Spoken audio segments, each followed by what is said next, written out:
Ho wilahe Sekaring bawono langgeng sekar mayang.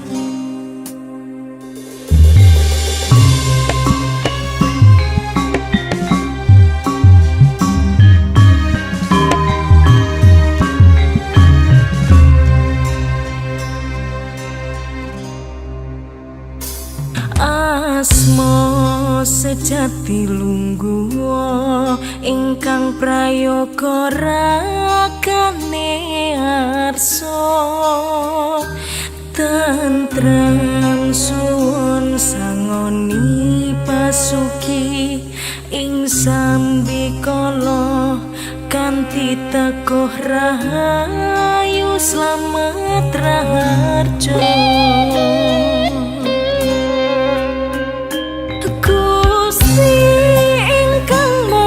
Suci kula nyuwun kungi pangapura panglit sani dumateng Gusti ingkang Maha Suci sirullah satullah sifatullah ingsun sejati.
Kula nyuwun kanggo nyirnakno tumindak ingkang ala.